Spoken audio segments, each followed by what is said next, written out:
Gloire à Dieu. Et voici un nouveau dimanche. C'est notre grâce d'être encore là. Shalom, shalom, shalom à vous tous. Shalom à vous qui êtes connectés ce matin. Dieu est bon, alléluia. Dieu est bon, il nous a tellement aimés qu'il a donné son Fils unique afin que quiconque croit en lui ne périsse point, mais qu'il soit sauvé, qu'il ait la vie éternelle. L'amour de Dieu pour nous est grand et nous voulons encore une fois de plus, nous ne nous fatiguerons jamais, nous ne cesserons pas de le louer, nous ne cesserons pas de l'adorer. Et alléluia, gloire à son nom. J'aimerais nous inviter ensemble pour que nous puissions faire monter vers lui nos actions de grâce. Prions, prions, prions. Seigneur, merci pour ce dimanche matin. C'est notre grâce, notre bonheur. Béni sois-tu, Seigneur, toi qui nous as sauvés et nous as donné ton nom, toi qui nous as délivrés de la vie du péché qui était la nôtre, toi qui nous as lavés par le sang de Christ Jésus. Nous sommes là ce matin pour venir offrir à ce Dieu que nous aimons tant, ah Seigneur, notre parfum de reconnaissance, notre parfum d'adoration, notre parfum de louange. Personne n'est comme toi. Reçois notre louange, reçois notre adoration ce matin, dans le beau nom de Jésus. Amen. Bien-aimés, j'ai hâte de louer le Seigneur ce matin. La Bible déclare que Jésus est celui qui parcourait les villes et lui faisait du bien. Alléluia. Et il pouvait donc guérir. Il pouvait visiter, il pouvait délivrer. Oui, la Bible nous parle de cet homme qui est venu au pied des disciples avec son fils qui était lunatique. C'est vrai que les disciples n'ont pas pu chasser l'esprit, mais lorsque Jésus est descendu de la montagne avec Pierre, Jean et Jacques, il a chassé le mauvais esprit et l'enfant a été délivré. Alléluia. Il est celui qui a guéri les aveugles et qui guérit encore aujourd'hui. J'aimerais que nous puissions donc célébrer ce Dieu qui agit, qui fait encore. Il est le Dieu admirable, Dieu de miracles. Ah. Tu transformes l'eau en vin, guéris l'aveugle par ta main. Nul n'est comme toi, comme toi. Yeah. Ton nom ténèbres tu brilles, tu nous redonnes la vie. Nul n'est comme toi, comme toi. Chantons-le ensemble. Tu transformes l'eau en vin, tu transformes l'eau en vin.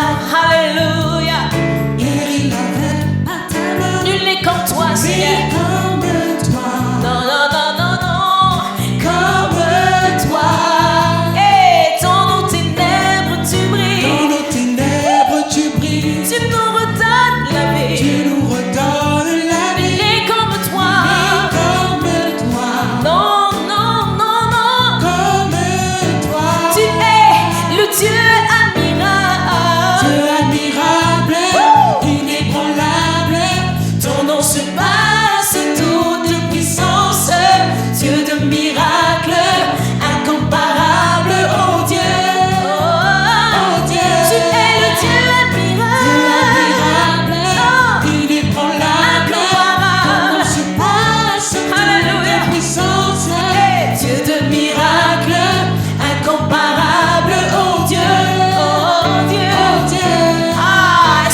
sera contre nous? Si notre Dieu est pour nous, qui pourra nous arrêter?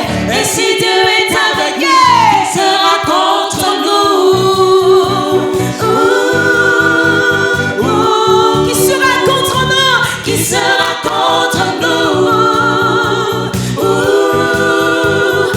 Qui sera contre nous? Qui sera contre nous? Quels que soient les complots, quelles que soient les manigances de l'ennemi, nous sommes plus que vainqueurs en Christ Jésus. Qui sera contre nous? Qui sera contre Qui sera nous? contre nous, car il est le Dieu admirable. Il est le Dieu admirable, notre côté. Nous disons Dieu admirable, alléluia. Dieu admirable, inébranlable, ton nom surpasse tout. C'est le miracle, Le miracle incomparable. incomparable, oh Dieu. Tu es le Dieu admirable. Dieu admirable, inébranlable, Son nom surpasse. Ce n'est pas la maladie qui peut te résister. Dieu de miracle, incomparable, oh Dieu, oh Dieu. Tu es le Dieu admirable. Inébranlable, ton nom surpasse toute puissance. Dieu de Dieu de miracle, incomparable, oh Dieu,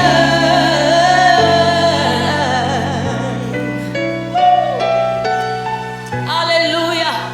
Notre Dieu est le Dieu admirable. Sois glorifié, Seigneur. Comme ce jour-là au mont Carmel, où Élie t'a invoqué et tu as répondu. J'étais comme Israël qui clochait, qui n'avait pas confiance en toi. Pourtant, tu es le Dieu admirable. Tu es le Dieu qui répond par le feu. Et ce matin, je veux simplement chanter, sois glorifié. Que mes erreurs du passé ne m'empêchent plus jamais de te louer, plus jamais de t'adorer. Ah Seigneur, sois glorifié.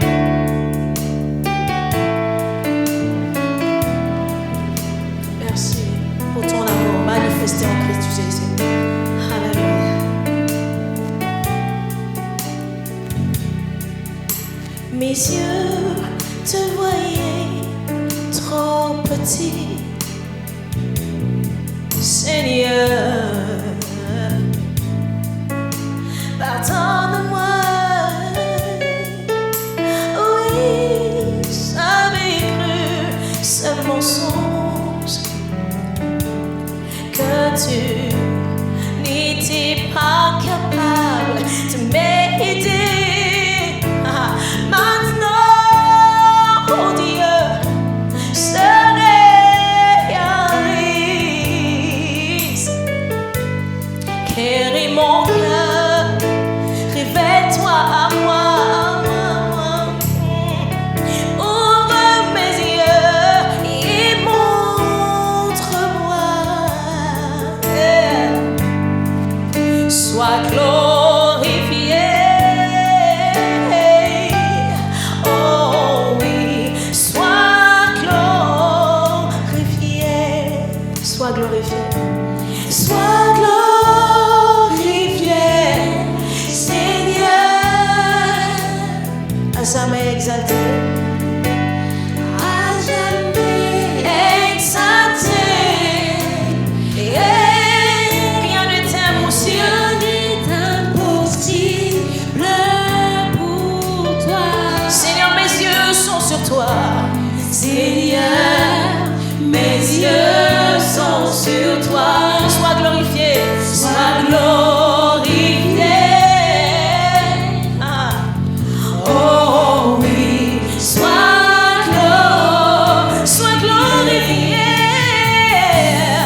tu es élevé au-dessus de tout. Je viens chanter que tu es élevé. Jésus, Jésus, Jésus, Jésus, Jésus, tu es élevé.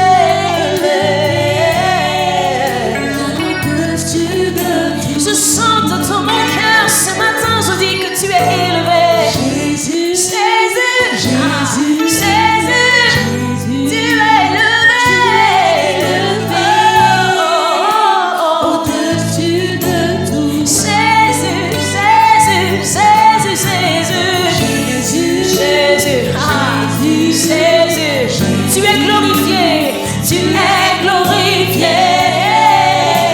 Au-dessus de tout. Jésus, Jésus, Jésus, Jésus, Jésus, tu es glorifié, tu es glorifié.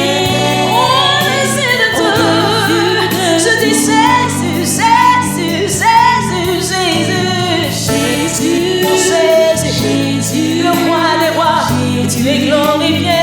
Tu es glorifié. Au-dessus de tout. Jésus, Jésus, Jésus, Jésus, Jésus, Jésus, tu es glorifié. Au-dessus de tout. Jésus, Jésus, Jésus,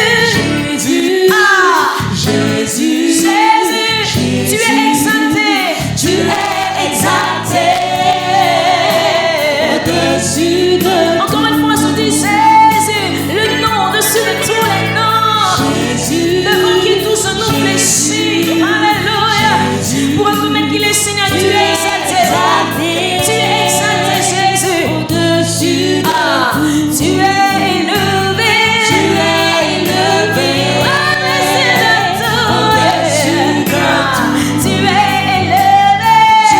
Au-dessus de tout. Au-dessus de tout nom. Au-dessus de tout trône. Tu es élevé. Tu es élevé. Au-dessus de tout. Tu es élevé. Tu es élevé. Au-dessus de tout. Tu es glorifié. Tu es glorifié. Au-dessus de tout. Au-dessus de tout. Tu es glorifié. Tu es glorifié. Au-dessus de tout. Tu es élevé. Tu es élevé. Alléluia. Alléluia. Alléluia. Tu es exalté. Tu es exalté. Ce matin, nous te rendons toute la gloire. Au-dessus de tout. Tu es exalté. Tu es exalté. Tu es exalté. Tu es exalté. Exalté au-dessus. Élevé. Tu es élevé. Élevé. Élevé. Tu es élevé. Élevé. Adoré, adoré, adoré. Au-dessus de tout. Reçois notre adoration, tu es adoré. Tu es adoré.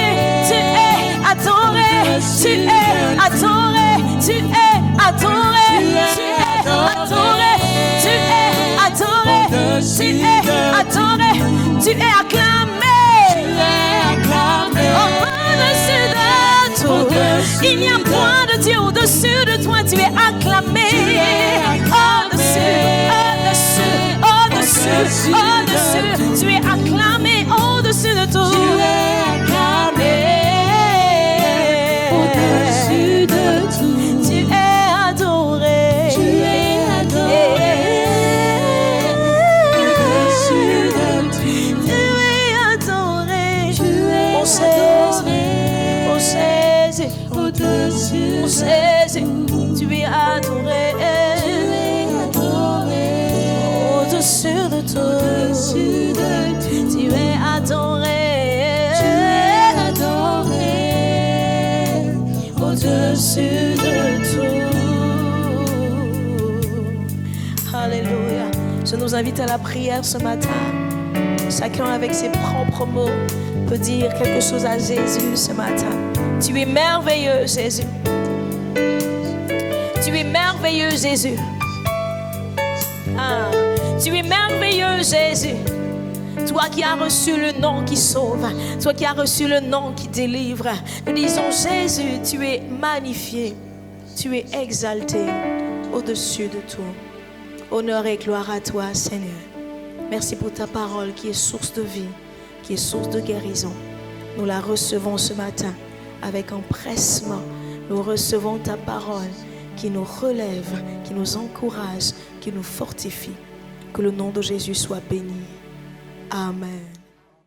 Bonjour bien-aimés, que la paix qui surpasse toute intelligence soit votre partage. Heureux de nous retrouver encore autour de la méditation de sa parole. J'aimerais prier. Seigneur, nous te bénissons. Merci encore pour ta faveur et ta grâce. Dispose nos cœurs et nos reins. Merci pour ces moments privilégiés. Notre nourriture nous vient de ta parole, car l'homme ne vivra pas de pain seulement, mais de toutes paroles qui sortiront de ta bouche, Seigneur. Merci de nous disposer à nous laisser façonner par ta parole maintenant au nom de Jésus. Amen. Bien-aimés, c'est ma joie et ma grâce de pouvoir encore me retrouver avec vous dans la méditation de sa parole ce matin. Et j'aimerais partager avec vous un texte qui se trouve en Jean chapitre 1er. Le titre de mon message se trouve dans le texte lui-même, au verset 38. C'est une question. La question est celle-ci: que cherchez-vous? C'est le titre de mon message. Que cherchez-vous? Mais avant que d'arriver à la question elle-même, j'aimerais revenir quelques versets plus haut pour lire le texte dans son contexte. Alors, reprenons Jean au chapitre 1er à partir du verset 29. Verset 29, j'ai bien dit, verset 29. Jean chapitre 1er, verset 29. Le lendemain, il vit Jésus venant à lui et il dit: voici l'agneau de Dieu qui ôte le péché du monde. C'est celui dont j'ai dit: après moi vient un homme qui m'a précédé, car il était avant moi. Je ne le connaissais pas, mais c'est afin qu'il soit manifesté à Israël que je suis venu baptiser d'eau. Jean rendit ce témoignage.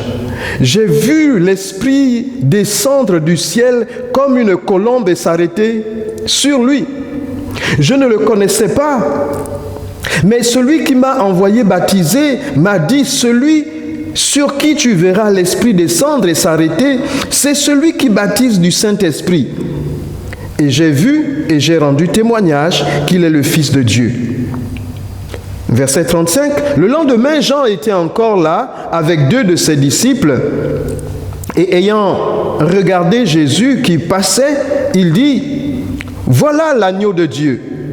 Les 2 disciples l'entendirent prononcer ces paroles et ils suivirent Jésus.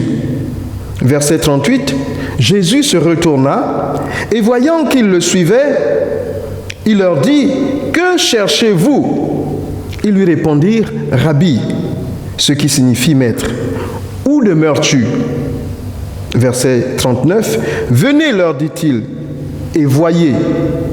Ils allèrent et ils virent où il demeurait et ils restèrent auprès de lui ce jour-là. C'était environ la 10e heure.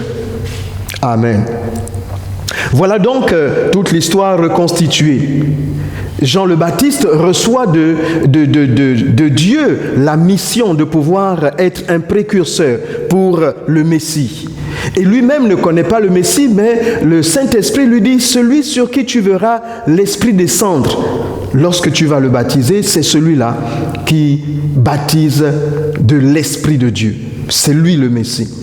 Et donc, lorsqu'il a baptisé Jésus, il a fait cette expérience. La voix s'est faite entendre dans le ciel: celui-ci est mon fils bien-aimé en qui j'ai mis toute mon affection, écoutez-le. Et il a vu, on a vu l'Esprit descendre d'une façon visible, une théophanie, une apparition visible. Les gens ont vu comme une colombe descendant sur Jésus. Et là donc, Jean le Baptiste avait la certitude qu'il était vraiment qu'il avait rencontré le Messie comme ceci lui avait été révélé.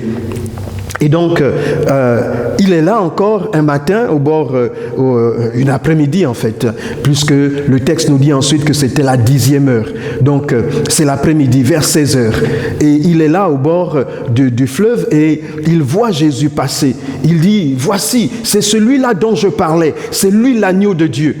Et il est là, il y a 2 de ses disciples qui sont avec lui.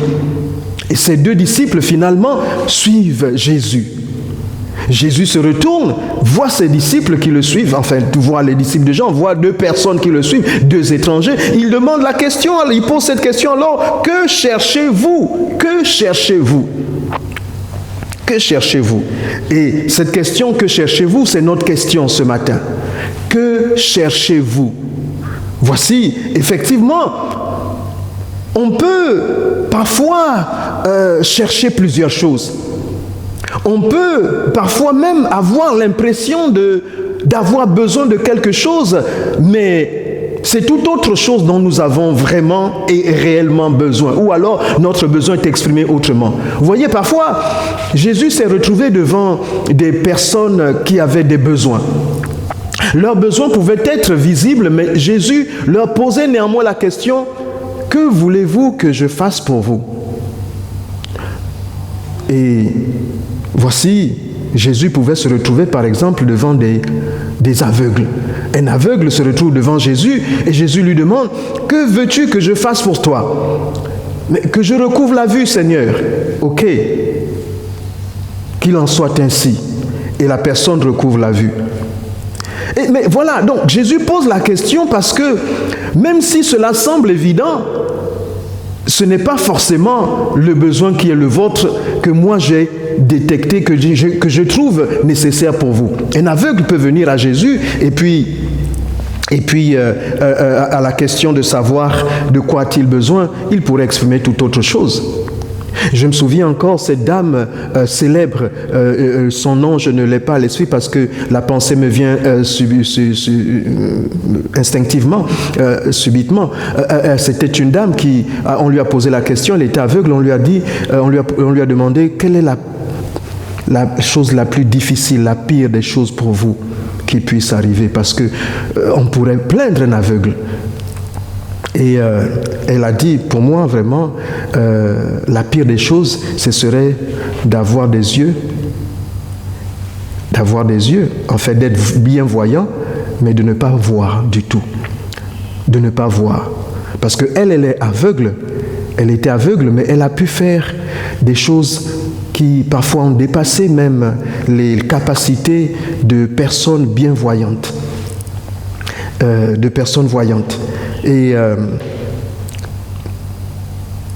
Mais il y a des personnes parfois, dans cette réaction de cette dame, elle voulait nous dire qu'il y a des personnes qui peuvent avoir les sens présents et ne pas savoir les utiliser. Donc quelqu'un peut avoir ses 2 yeux et être aveugle, ne pas pouvoir voir. On peut se retrouver devant Jésus, être paralytique, et avoir un autre besoin que simplement de retrouver l'usage de ses membres. Parce que parfois, l'essentiel est ailleurs. Oui. Et donc, quand des personnes venaient à Jésus, Jésus prenait soin de leur poser la question, « Que veux-tu que je te fasse ?» Aujourd'hui, la question de Jésus, ce matin, la question de Jésus est, « Que cherchez-vous » Que cherchez-vous? Oui, parce que, effectivement, on peut venir à Jésus pour différentes raisons. On peut venir pour un besoin temporel, pour un besoin physique. On peut venir pour juste une information. Vous savez, lorsque cet homme avait sa fille malade et que Jésus voulait se déplacer, il a dit, mais moi je suis aussi maître sur des hommes, je suis officier, je peux dire à cet homme, fais ceci, le fais, mais toi, le Messie, je sais que tu n'as pas besoin d'arriver jusqu'à chez moi pour guérir ma fille. Alors, dis seulement une parole et ma fille sera guérie. Et là, Jésus a dit, je n'ai pas vu une foi, vraiment cette foi est extraordinaire. Elle est une foi admirable, une foi particulière. Oui, parfois, Jésus effectivement pose la question parce que le remède n'est pas le même en fonction de votre besoin. Si vous avez besoin juste d'un toucher, Jésus peut vous toucher et puis ça s'arrête là. Si vous avez besoin juste d'une restauration, parfois ça peut se faire de façon instantanée. Mais si vous avez besoin d'un renouvellement, si vous avez besoin d'un positionnement, il y a en fonction du besoin, eh bien peut-être que la méthode ne sera pas la même ou le protocole ne sera pas le même. Le temps, le timing, le processus, le chronogramme ne sera pas le même. Ça dépend de ce que vous voulez. Alors aujourd'hui, la question est posée, que cherchez-vous? Ça dépend de ce que nous cherchons. Que cherchez-vous? Que cherchez-vous? Voici ces deux personnes se retrouvent derrière Jésus et elles lui disent, alors elles réagissent en disant, Maître, Rabbi, ce qui veut dire maître, où demeures-tu? Donc leur réponse est, Seigneur, nous avons déjà la réponse selon laquelle tu es le Messie, mais nous voulons te connaître. Nous voulons te connaître. Que cherchez-vous? Alors là, ils ne cherchent pas, ils ne posent pas un miracle, ils ne posent pas une question, ils ont la réponse. Eux, ils veulent quelque chose, ils veulent voir là où il demeure. Nous voulons voir là où tu demeures. Où demeures-tu? Où demeures-tu? Où demeures-tu? La question est claire. Où demeures-tu, Seigneur? Parce que Jean le Baptiste vient de nous révéler qui tu es. Mais nous voulons maintenant arriver jusqu'à toi. Où demeures-tu? Que cherchez-vous? La question nous est posée. Que cherchez-vous? Et j'ai réfléchi longuement, j'ai médité sur ce texte. Je me suis souvenu que Jésus, très rapidement, vivait un peu comme un nomade. Il n'avait pas de lieu fixe, il n'avait pas de domicile fixe. À quelqu'un, lorsque celui-ci lui posera la question, un jeune homme lui pose la question, Seigneur, que faut-il que je fasse pour te suivre? Je veux te suivre, je veux être avec toi. Et le Seigneur lui a répondu, mais les renards ont des tanières et les oiseaux du ciel ont des nids, mais le Fils de l'homme n'a pas où reposer sa tête. Les renards ont des tanières, les oiseaux du ciel ont des nids, mais le Fils de l'homme n'a pas où reposer sa tête. Autrement dit, il n'a pas permis à ce jeune homme de venir chez lui. Mais comment est-ce que Jésus fait une distinction entre les personnes? Je me suis dit, mais Seigneur, ici, tu amènes deux personnes chez toi, et puis à celui-là qui dit qu'il veut te suivre, tu lui dis que tu n'as pas de lieu où reposer ta tête. Autrement dit, tu n'as pas de demeure. Oui, c'est ainsi que j'ai souvent compris cette réponse de Jésus. Je n'ai pas de demeure, je n'ai pas de maison. Tu ne peux pas me suivre parce que moi je suis un SDF. Je suis un sans domicile fixe.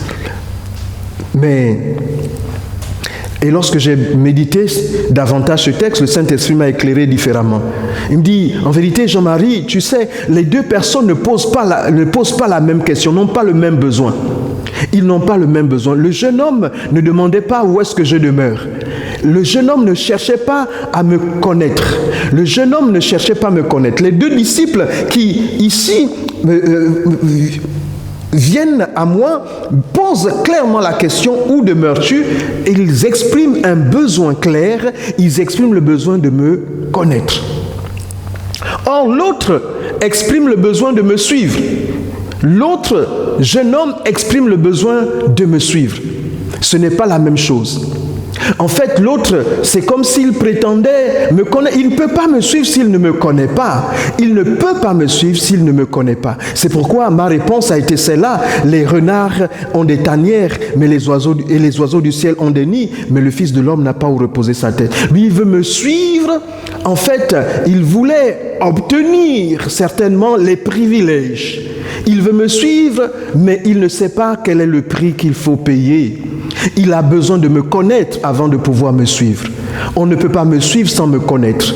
Alors s'il a juste besoin d'un exaucement, s'il a juste besoin, vous savez, il y a des personnes qui reçoivent des besoins, qui reçoivent des exaucements, à qui Jésus guérit une maladie, pour qui Jésus guérit une maladie, pour qui Jésus pourvoit à un besoin, à un travail, à un mariage, mais qui ne le connaissent pas particulièrement.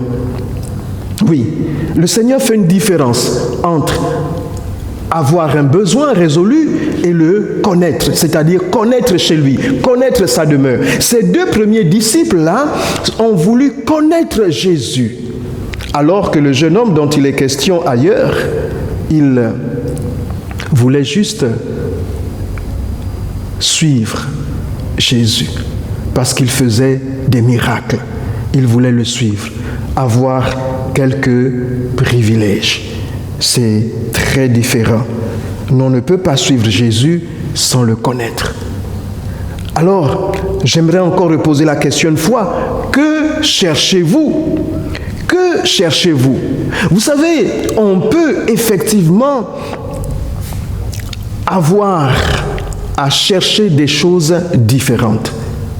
Il faudrait que l'on puisse les exprimer clairement pour que le Seigneur sache pourvoir à nos besoins. Regardez, j'aimerais lire avec vous une autre histoire. C'est l'histoire de Salomon. Elle se trouve en 2 Chroniques.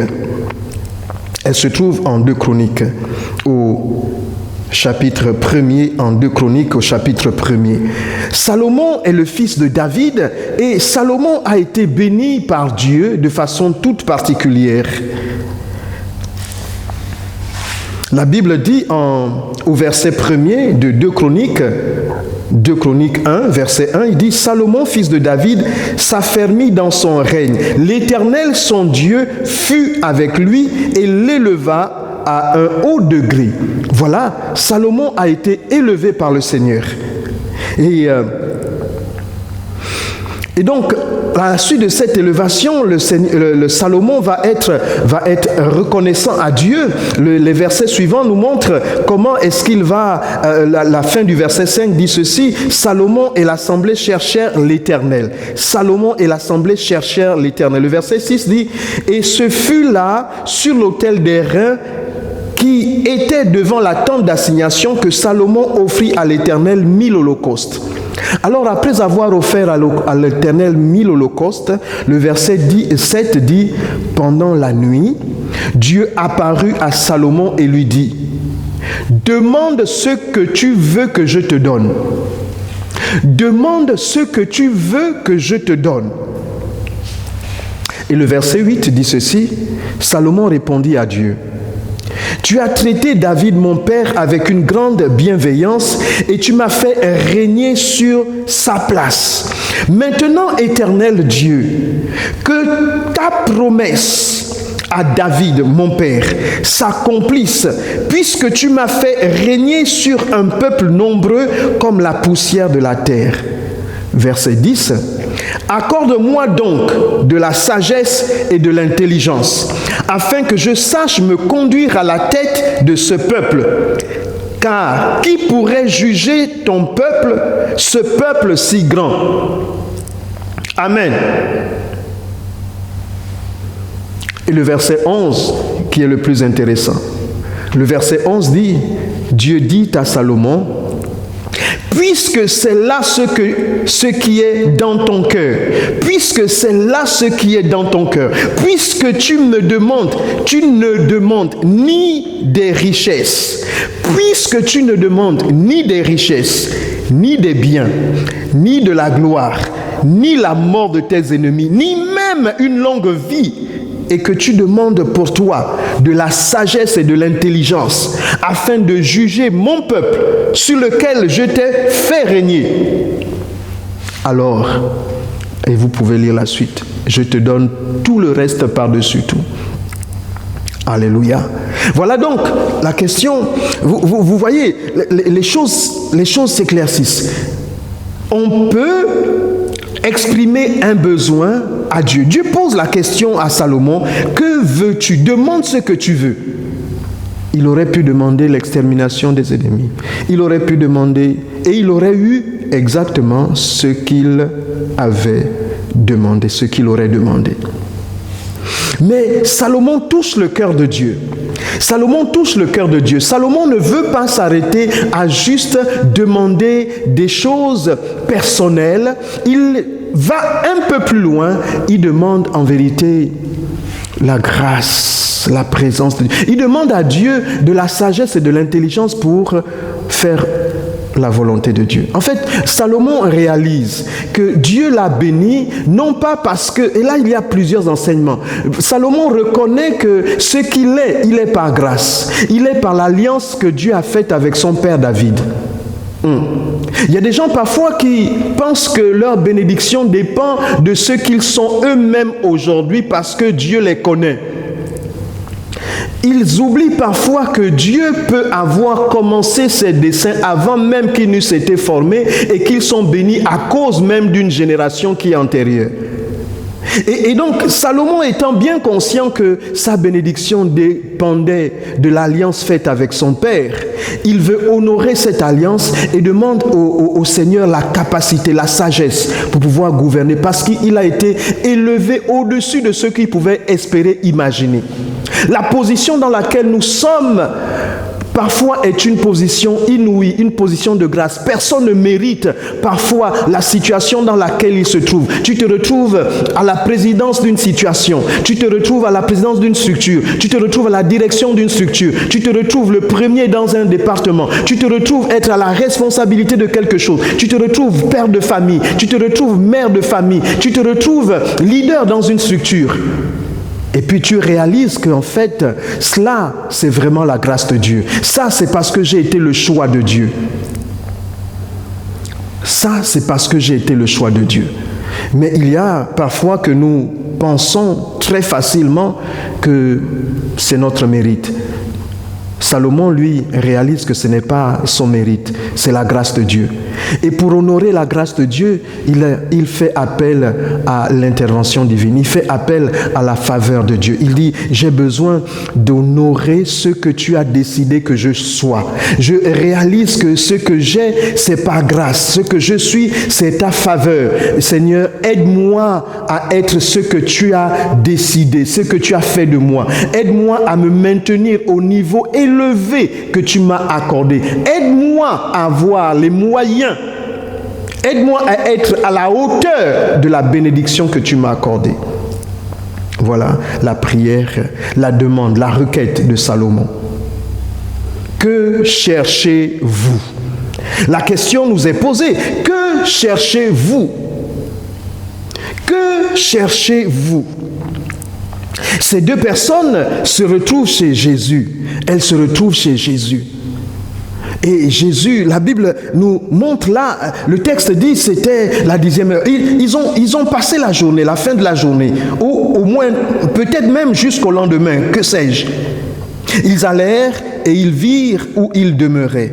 Et ils restèrent auprès de lui ce jour-là. Je veux bien imaginer qu'ils sont restés ce jour-là, ça veut dire qu'ils ont passé la nuit. En fait, rien ne le prouve, mais je me permets de spéculer, d'imaginer tout cela.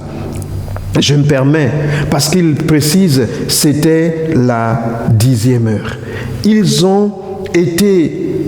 restèrent auprès de lui ce jour-là, c'était la 10e heure. S'ils sont restés ce jour-là, que c'était la 10e heure, c'est certainement qu'ils ont terminé la journée ensemble et qu'à la tombée de la nuit, ils n'étaient plus capables de repartir chez eux.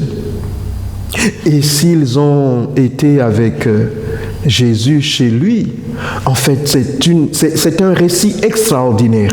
Un récit qui nous montre que non seulement que Jésus avait bien une demeure, mais que des disciples se sont retrouvés chez lui. Jusqu'à ce niveau, il ne nous est pas dit clairement le nom de ses disciples. Le verset suivant va dire « André, frère de Simon-Pierre, était l'un de ces deux qui avaient entendu les paroles de Jean et qui avaient suivi Jésus. Ce fut lui qui rencontra le premier son frère Simon et lui dit « Nous avons trouvé le Messie, ce qui est Christ. » Donc, André, l'un de ces deux, après avoir passé la journée entière, pour ne pas dire la nuit, chez Jésus, est devenu un disciple convaincu est allé voir son frère Pierre pour lui dire, nous avons trouvé le Messie. Le fait d'avoir passé une journée avec Jésus, le fait d'avoir vu sa demeure a convaincu davantage André pour lui donner même la capacité d'aller parler avec son frère Pierre pour lui dire, nous avons trouvé le Messie. Mais qu'est-ce qui s'est passé dans cette maison? En fait, il y a comme un mystère. C'est le seul endroit de la Bible où il nous est révélé que Jésus avait une demeure. Le reste des passages, il se présente comme celui qui n'a pas de lieu où reposer la tête, où poser la tête. Et bien entendu, il allait de lieu en lieu. Parfois, on le voit à Béthanie. Souvent, il allait chez Marie et Marthe à Béthanie. Il allait de lieu en lieu. Et finalement, on a l'impression que c'était un SDF. Mais ce texte nous montre que Jésus avait bien une demeure. Et certainement qu'ayant passé la journée avec Jésus, Jésus étant chez lui, il n'a pas envoyé les disciples au fourneau. Certainement que c'est Jésus qui s'est mis à concocter un mets pour ses invités. Il s'est mis à concocter. Et imaginez tout ce qui a pu se passer dans cette rencontre, dans cette demeure. Mais ce qui est le plus extraordinaire, c'est que ni André, ni l'autre disciple ne nous racontent dans les détails ce qui s'est passé. Ni André, ni l'autre disciple. Lorsque nous étudions les textes, nous sommes quasiment certains que l'autre disciple, c'est Jean. Jean va écrire tout cet évangile. Justement, s'il n'est pas cité dans cet évangile de Jean, c'est parce que Jean se présente de façon humble. Il ne se cite pas lui-même, il se cite en disant le disciple que Jésus aimait. Et donc c'est bien Jean en vérité qui était avec André dans cette demeure. Mais Jean, dans tout son livre, dans tout l'évangile, selon Jean, l'évangile de Christ selon Jean, il n'y a pas de description de cette soirée, de la maison de Christ Jésus. Pas de description. Pourquoi? Je me suis posé la question, pourquoi? En fait, le Seigneur m'a permis de comprendre que c'est une rencontre unique. C'est une rencontre unique. En fait, s'ils nous racontaient ce qu'ils avaient vu, en fait, ce qu'ils ont vu se résume en ce qu'ils ont fait. Ils sont allés dire, nous avons rencontré le Messie. Et Jean a fait la même chose avec son frère. André a fait la même chose avec Pierre. Et Jean a fait la même chose avec Jacques. Nous avons rencontré le Messie. C'est sans commentaire. Nous avons rencontré le Messie. Quelque chose brillait certainement dans leur regard quand ils ont dit cela à leur frère. Quand André le dit à Pierre, certainement le regard, l'enthousiasme, la façon de le dire était évidemment convaincante. Pierre, dans son caractère de fougueux, dans son caractère de téméraire, dans son caractère d'homme de combat incrédule, il pouvait remarquer que là, ce que André me disait n'était pas des histoires. Ce n'était pas des histoires. Il avait été vraiment transformé. En fait, cette histoire ne s'explique pas. Ils ne pouvaient pas décrire ce qu'ils ont vu. Ce qui était important, ce n'était pas comment étaient constitués les ustensiles, comment étaient disposés les meubles dans la maison de Jésus. Non, ce n'est pas ça qui comptait.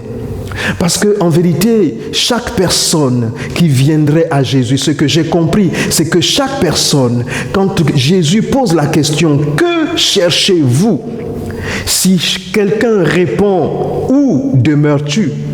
Jésus t'ouvre son cœur et tu peux entrer et voir avec tes yeux, avec ta sensibilité, avec ta compréhension, avec ton expérience, avec ton histoire. Jésus peut te montrer sa demeure et sa demeure est unique en fonction de chaque personne. Chaque personne peut avoir une description particulière de la demeure de Christ Jésus. Comment entrer dans la demeure de Christ Jésus? Que cherchez-vous? Si tu entends le Seigneur te dire ce matin, que cherches-tu? Quelle sera ta réponse? Est-ce que tu pourrais dire, c'est toi que je cherche, Seigneur? Où habites-tu? Je veux te voir, je veux te rencontrer. Ou alors, veux-tu juste lui exprimer un besoin? J'ai besoin d'élévation. J'ai besoin de l'extermination de mes ennemis. J'ai besoin d'un mariage. J'ai besoin d'un emploi. Que cherchez-vous? Ce que vous cherchez, alors on sait que votre destinée dépendra de ce que vous cherchez. Ce que vous cherchez est déterminant par rapport à votre destinée. Et Jésus pose la question, que cherchez-vous? Nous ne pouvons pas avoir le Messie si nous ne cherchons pas à le connaître.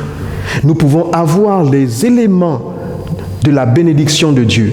D'ailleurs, il nous est dit qu'il fait pleuvoir aussi bien sur les justes que les méchants. Si tu as besoin de la pluie, il n'a pas besoin de t'inviter dans sa demeure.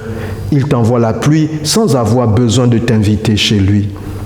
Si tu as besoin de manger, il n'a pas besoin de t'inviter chez lui. Il peut te donner à manger par une tierce personne. Mais si tu as besoin de le connaître, c'est tout autre chose. C'est pourquoi le Seigneur pose la question, que cherchez-vous? Que cherchez-vous? Et quand tu dirais, Seigneur, c'est toi que je cherche, le Seigneur, voyant qu'il n'y a plus rien d'autre qui est plus important pour toi, si ce n'est lui, alors il te dira comme à Salomon, parce que tu n'as désiré ni or ni argent, parce que tu n'as désiré ni richesse, ni extermination de tes ennemis, ni quoi que ce soit, parce que tes problèmes sont devenus insignifiants par rapport à ton désir de me connaître, alors je te dis que moi, toutes ces choses, je te les donne par-dessus. Lorsque nous recherchons le Seigneur de façon désintéressée, nous ne sommes pas déçus. Nous ne sommes pas déçus. Nous cherchons parfois des choses selon les hommes de ce monde qui courent après leur destinée, ils courent après leur élévation, ils courent après leur accomplissement, ils courent après un épanouissement éphémère, un épanouissement subjectif, un épanouissement dicté par les images de la société. Et ces images, ces valeurs de la société qui sont changeantes, de jour en jour, d'année en année, elles sont changeantes. Le Seigneur voudrait que tu aies le regard fixé sur lui et lui seul, en qu'il n'y a ni changement, ni ombre de variation. Et quand tu as focalisé tes regards sur le Christ Jésus, quel que soit ce qui arrive, tu sais que tu as fait le bon choix. Même quand les troubles arrivent, tu n'es pas troublé parce que tu as l'essentiel, tu as le Christ Jésus. Le Seigneur nous invite à nous poser cette question. Que cherchons-nous? Que cherchons-nous? Si tu peux prendre le temps un instant de te poser la question, de méditer. Qu'est-ce que je cherche véritablement? De quoi ai-je véritablement besoin? Est-ce que je cherche à accomplir le plan de Dieu pour ma vie? Est-ce que je cherche à ressembler à quelqu'un? Est-ce que je cherche juste à gravir les échelons de cette échelle sociale construite de mains d'hommes? Est-ce que je cherche à plaire à Dieu, à entrer dans ma destinée parfaite? Ou alors je cherche à être une référence selon cette société? Salomon a cherché juste à être à la hauteur de ce que Dieu voulait de lui. T'es-tu posé la question de savoir ce que Dieu veut de toi? T'es-tu posé la question de savoir ce que Dieu attend de toi? T'es-tu posé la question de savoir pourquoi Dieu t'a mise dans cette situation? Pourquoi te retrouves-tu dans ce pays? Nous sommes citoyens des cieux, mais nous vivons sur la terre, citoyens d'une nation, d'une patrie. À quoi sers-tu dans ta nation, dans ta patrie? En quoi es-tu un acteur de l'histoire autour de toi? En quoi est-ce que tu peux être un ambassadeur de Christ Jésus? En quoi est-ce que tu peux être utile pour le Seigneur? Pourquoi Dieu t'a-t-il fait? Parfois, nous oublions que Dieu nous a fait pour un but. Et nous courons après 36 000 buts et nous nous fourvoyons toujours.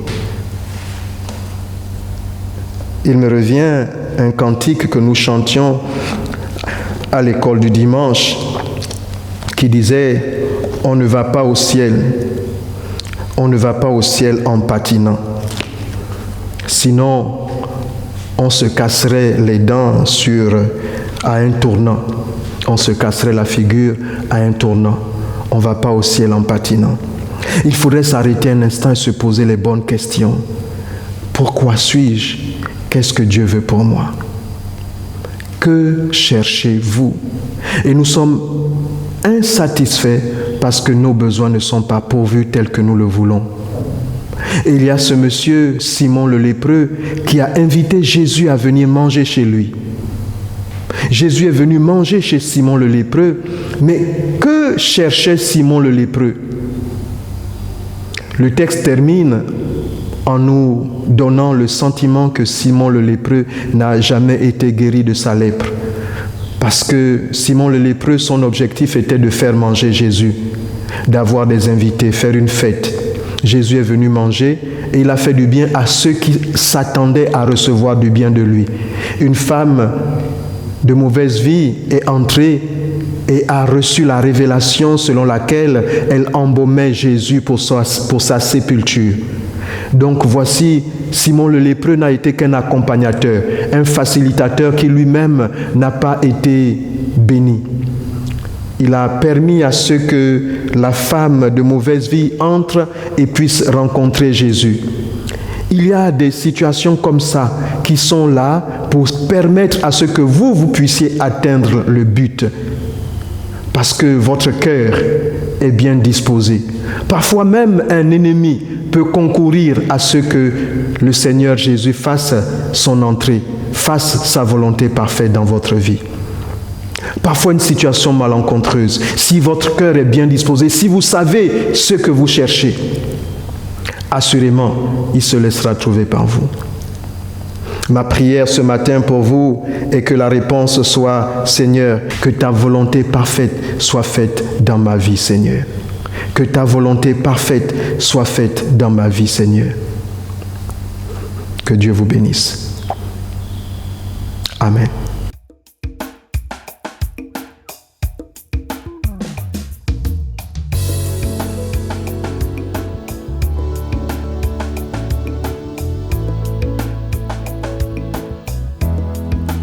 Je suis un flot.